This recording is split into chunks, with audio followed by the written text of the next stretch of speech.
So మొత్తానికి తెలంగాణ రాష్ట్రంలో కొత్త గవర్నమెంట్ ఏర్పడిన తర్వాత కాస్త అడావిడి కనిపిస్తూ ఉంది. సో రేవంత్ రెడ్డి దూకుడు కావచ్చు, లేకపోతే కొత్త మంత్రివర్గం కావచ్చు, కొత్త ఎమ్మెల్యేలు కావచ్చు, కాస్త అడావిడి చేసే ప్రయత్నం చేస్తారు. సో దానికి తోడు ముఖ్యంగా రేవంత్ రెడ్డి తెలంగాణ రాష్ట్ర ముఖ్యమంత్రి ఫోకస్ బలంగా కనిపిస్తూ ఉంది. ఎవరైతే ఈ 10 సంవత్సరాల కాలంలో పేద ప్రజల రక్తాన్ని తాగి పేద ప్రజల భూములు కబ్జాలకు పాల్పడడం వాళ్ళ మీద ఫోకస్ చేసినట్టు కనిపిస్తూ ఉంది. ముఖ్యంగా ఈ కబ్జాల పేరు వినపడంగానే పాల మల్లారెడ్డి పేరు గుర్తుకొస్తుంది. పాలమ్మినా పూలమ్మినా 1000 కోట్ల సంపాదించని చెప్పి మల్లారెడ్డి అయితే చెప్తాడో. సో మల్లారెడ్డి పైన కాంగ్రెస్ పార్టీ గవర్నమెంట్ ఫోకస్ చేసినట్టు తెలుస్తూ ఉంది. సో నిన్న ఒక అంశం తెరపైకి వచ్చింది.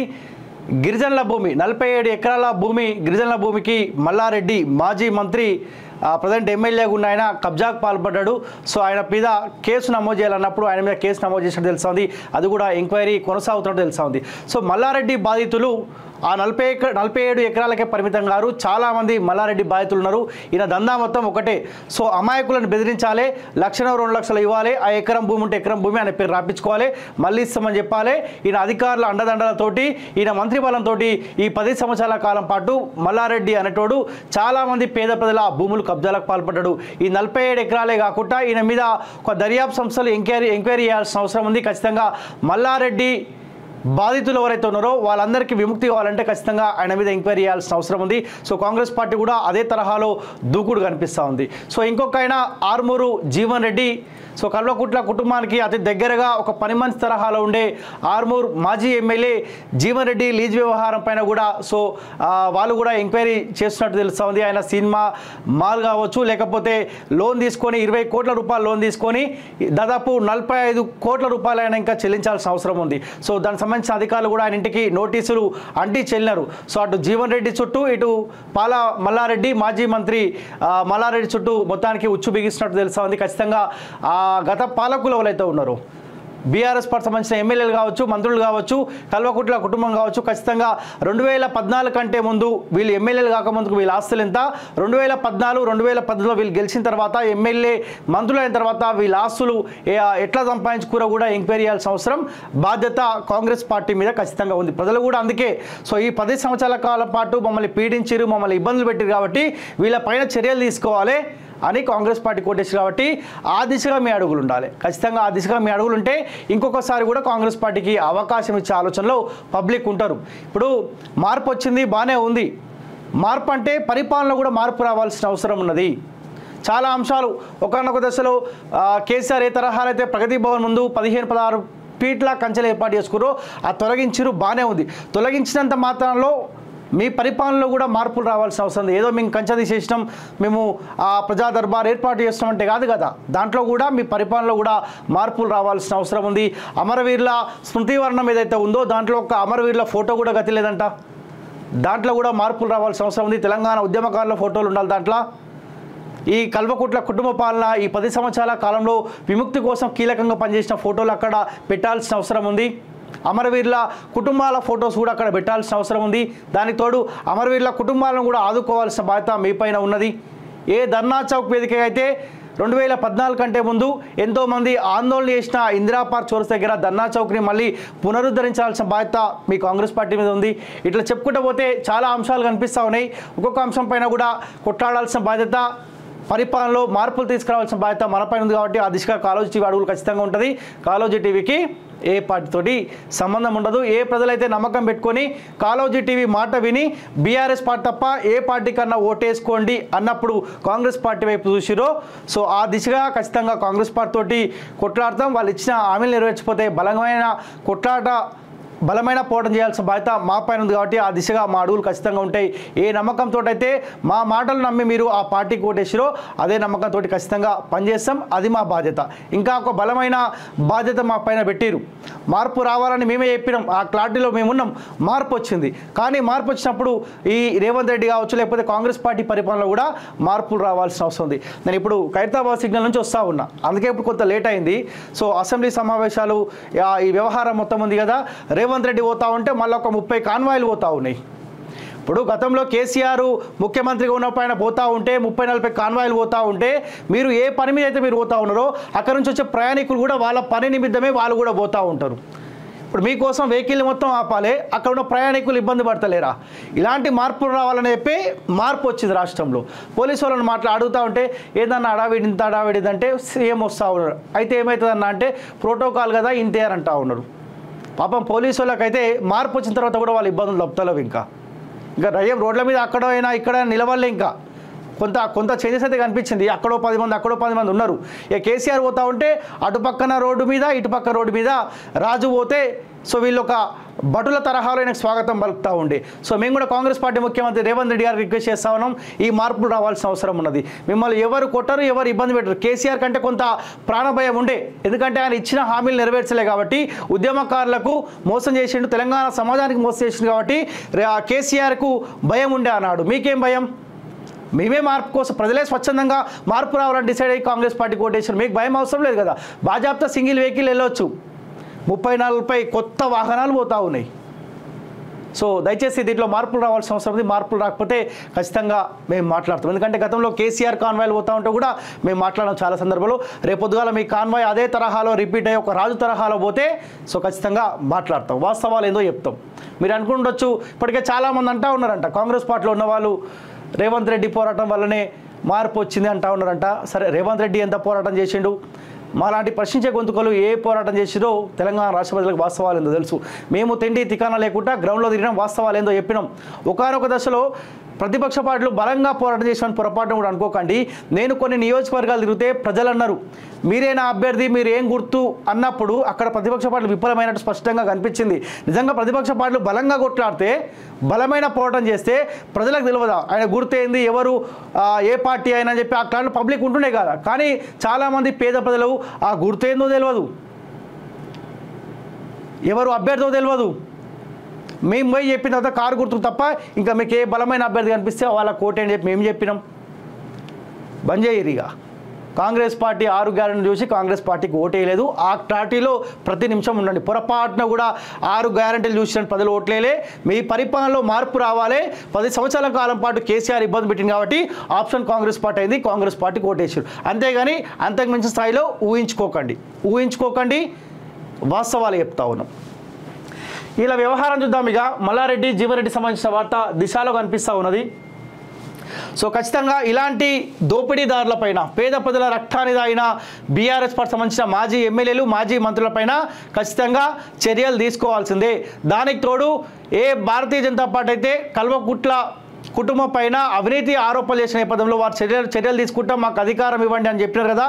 కాంగ్రెస్ పార్టీకి అవకాశం ఇచ్చిరు. సో ఖచ్చితంగా కల్వకుట్ల కుటుంబం పైన, బీఆర్ఎస్ పార్టీ సంబంధించిన నేతలపైన మీరు ఎంక్వైరీలు చేయాల్సిందే. 2014 అంటే వీళ్ళ ఆస్తులు ఎంత, 2023 నాటికి వీళ్ళ ఆస్తులు ఎంత లెక్క ప్రజల ముందు పెట్టాల్సిందే.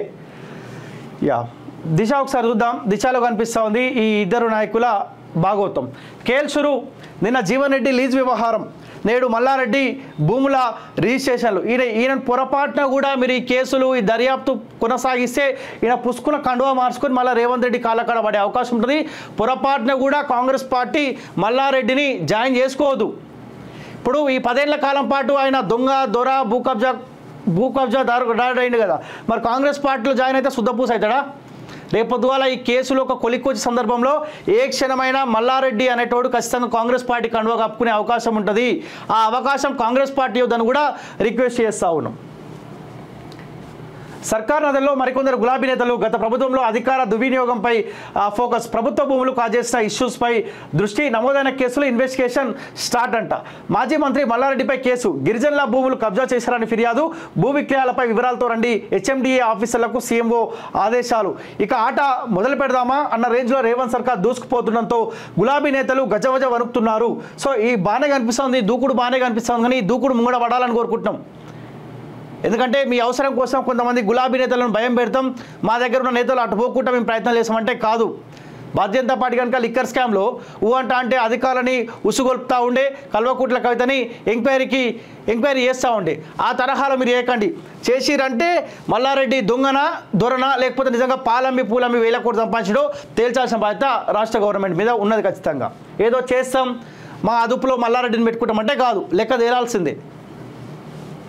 గత ప్రభుత్వంలో అధికార దుర్వినియోగానికి పాల్పడిన వారిపై ప్రస్తుతం సర్కార్ స్పెషల్ ఫోకస్ పెట్టింది. తాజాగా గులాబీ పార్టీ నేతల పైన నమోదవుతున్న కేసులో ఇందులో భాగంగానే అన్న చర్చ ఇప్పుడు స్టేట్ వైడ్గా సాగుతున్నది. మొన్న ఆర్మూర్ మాజీ ఎమ్మెల్యే జీవన్ రెడ్డి లీజ్ వ్యవహారం పైన నేడు మల్లారెడ్డి భూముల రిజిస్ట్రేషన్ల పైన కేసులు నమోదు కాగా రేపు ఎవరి పేరు బయటకు వస్తుందని చెప్పి సర్వత్రా ఆసక్తికరంగా మారింది. కాంగ్రెస్ పార్టీకి ఇంకొక సూచన చేస్తా ఉన్న రాష్ట్ర ప్రభుత్వానికి, మల్లారెడ్డితో పాటు కలిసి తిరిగిన ప్రజెంటు భారతీయ జనతా పార్టీ సంబంధించిన గట్కేసార్ ఎంపీపీ ఉంటాడు, ఆయన పట్టుకోరి. ఏనుగు సుదర్శన్ రెడ్డిని ఉంటే ఆయన పట్టుకుంటే ఈయన లెక్క మొత్తం బయటపడుతుంది. ఆయన దగ్గర డేటా మొత్తం ఉంది.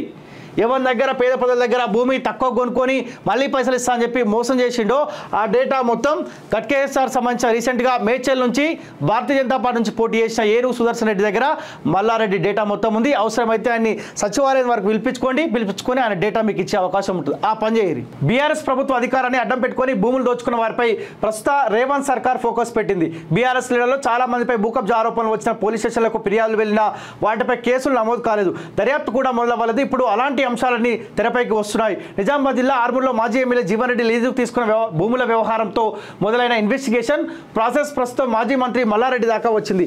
రానున్న రోజుల్లో మరికొందరిపైన ఎంక్వైరీ మొదలు పెట్టడానికి కొత్త సర్కార్ కసరత్తు స్టార్ట్ చేసింది. గత కాంగ్రెస్ హయాంలో పేదలకు ఇచ్చిన అసైన్ భూములను గత ప్రభుత్వం వెనక్కి తీసుకోవడం మొదలుపెట్టింది. దీంతో స్థానిక ఎమ్మెల్యేలు సైతం దౌర్జన్యంగా అనేక గ్రామంలో దళితులకు ఇచ్చిన భూములను అక్రమంగా లాక్కోవడంతో నిమగ్నమయ్యారు. అధికార బలంతో ప్రజలకు ప్రశ్నించే అవకాశం లేకుండా చేశారని పోలీసులకు ఫిర్యాదు చేసినా ఫలితం లేదనే వాతావరణం నెలకొన్నదని విపక్షాలు చాలా సందర్భాల్లో ప్రస్తావించాయి. కానీ ఇప్పుడు రాష్ట్రంలో అధికార మార్పిడి జరిగి కాంగ్రెస్ ప్రభుత్వం ఏర్పడతో పోలీస్ స్టేషన్లో పేరుకుపోయిన పాత ఫిర్యాదులు తెర మీదకు వస్తున్నాయి. గతంలో ఏ గులాబీ నేతలపై భూకబ్జా ఆక్రమణలు చేశారనే కంప్లైంట్స్ వచ్చాయో ఇప్పుడు వెలుగులోకి రానున్నది. మాజీ మంత్రి మల్లారెడ్డి, మాజీ ఎమ్మెల్యే జీవన్ రెడ్డి తర్వాత ఎవరి పేరు బయటకు వస్తుందని చెప్పి చర్చనీయాంశంగా మారిందంట. నేతలపై ఆరోపణలు ఎన్నెన్నో. ఆర్మూర్ మాజీ ఎమ్మెల్యే జీవన్ రెడ్డి గతంలో ఆర్టీసీ నుంచి లీజుకు తీసుకున్న భూములకు వార్షిక ఫీజు చెల్లించకపోవడం, విద్యుత్ వినియోగానికి డిస్కంలకు బకాయిలు పడడంతో నోటీసులు జారీ అయ్యాయి. స్టేట్ ఫైనాన్స్ కార్పొరేషన్ నుంచి తీసుకున్న రుణాల విషయంలో చిక్కులు మొదలయ్యాయి. సో ఈయనది ఆర్మూర్లో ఈ సారిది లీజుకు తీసుకున్నాడు. ఆర్టీసీ భూమి లీజుకు తీసుకున్నాడు. ఆ లీజు తీసుకుంటే దాని సరిపడా అమౌంట్ పే చేయలేదు. దానికి తోడు ఒక ప్రైవేట్ కార్పొరేషన్ పేరుతోటి లోన్ తీసుకుంటూ అవి కూడా కట్టలేదు సార్. ఏంటంటే వీళ్ళ అహంకారం ఏంటంటే మళ్ళీ కేసీఆర్ గెలుస్తాడు కదా, అధికారులంతా మన కనుసంధానంలో పనిచేస్తారు కదా, ఎవడేం చేస్తాడు మళ్ళీ బెదిరిద్దామన్న ఆలోచనలో ఉంటుండే. ఇప్పుడు గవర్నమెంట్ మారేసరికి కాస్త వీళ్ళకి భయం అవుతూ ఉంది. మాజీ మంత్రి మల్లారెడ్డి మేడ్చల్ మల్కాజ్గిరి జిల్లా మూడ్చింతలపల్లి మండలం కేశవరం ఎస్టీ కాలనీలో గిరిజనుల సంబంధించిన 47 ఎకరాల భూమిని అక్రమంగా అన్యాక్రాంతం చేసుకున్నారని శామీర్పేట పోలీస్ స్టేషన్లో నవంబర్ 18న ఫిర్యాదు అందింది. డిసెంబర్ 6న పోలీసులు చీటింగ్ కేసుతో పాటు SC/ST కేసును నమోదు చేశారు. గతంలో అనురాగ్ యూనివర్సిటీ కోసం ప్రస్తుత జనగామ ఎమ్మెల్యే పల్లా రాజేశ్వరరెడ్డి సైతం భూములు లాక్కున్నారని ఆరోపణలు వచ్చాయి. 2019లో సోషల్ మీడియా వేదికగాను చాలా రోజుల పాటు ఇది హాట్ టాపిక్గా మారింది. పల్లా సైతం డీజీపీ మహేందర్ రెడ్డిని కలిసి ఆధారాలు లేకుండా ఆరోపణలు చేస్తున్న నరసింహారెడ్డిపై చర్యలు తీసుకోవాలని ఫిర్యాదు చేశారు. మాజీ మంత్రి నిరంజన్ రెడ్డి మీద పెబ్బేర్లోని ఆలయ భూములు కబ్జా చేసి తన అంశాల మీద రిజిస్ట్రేషన్ చేశారన్న ఆరోపణలు ఉన్నాయి. మాజీ మంత్రి శ్రీనివాస్ గౌడ్ పేరు వాడుకొని ఆయన అంచర్లు బంధువులు మహబూబ్ నగర్లో భూములు కబ్జాకు పాల్పడినట్లు కూడా ఆరోపణలు వచ్చాయి. ఈ శ్రీనివాస్ గౌడ్ అరాచకం అంతా ఇంత కాదు. మహబూబ్ నగర్ ప్రజలు మంచి తీర్పునిచ్చారు. వాళ్ళు చైతన్యవంతులు కాబట్టి పాలమూరు ప్రజలు మంచి తీర్పునిచ్చారు. శ్రీనివాస్ గౌడ్ నొడగొట్టారు. ఇంకో శ్రీనివాస్ రెడ్డికి అవకాశం ఇచ్చారు. శ్రీనివాస్ రెడ్డి అన్నట్టు అంటే బీసీ మంత్రి అని చెప్తా ఉండే. కానీ ఏ బీసీ మంత్రి అని చెప్తాడో అదే బీసీల పైన అక్రమ కేసులు, నిర్బంధాలు ఇవన్నీ చేసిండు.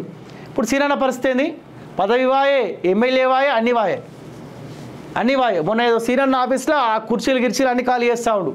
గవర్నమెంట్ సంబంధించిన ఫర్నిచర్స్ కూడా తీసుకెళ్తా ఉంటే అడ్డుకున్నారు OUJS సంబంధించిన నాయకులు. భూపాలపల్లి, డోర్నకల్, మహబూబాబాద్, జనగామ తదితర నియోజకవర్గాల్లో మా బీఆర్ఎస్ నేతల భూకబ్జాల ఆరోపణలకి పైన ఇప్పటి వరకు వచ్చిన ఫిర్యాదుల సంగతి తేల్చే పనిలో పోలీసులు ఉన్నట్లు సమాచారం అంట. సో ఈ కొనసాగింపు ముందుకు పడాలని కోరుకుంటున్నాం. ఈ కేసు మల్లారెడ్డి పైన అయితే SC/ST కేసు నమోదైందో ఏమంటారు పేద ప్రజల భూములను కబ్జా చేసింది కాబట్టి సో ఖచ్చితంగా ఇది ముందు పడాల్సిన అవసరం ఉంది. చీటింగ్ కేసు కాబట్టి ఇది ముందు పడాలి. ఎంక్వైరీ స్టార్ట్ చేయాలి. ఏ పేద ప్రజల భూములు అయితే మల్లారెడ్డి కబ్జాకు పాల్పడ్డాడో మళ్ళీ ఆ భూములు ఆ పేద ప్రజల చేతులకు పోవాల్సిన అవసరం ఖచ్చితంగా ఉంది.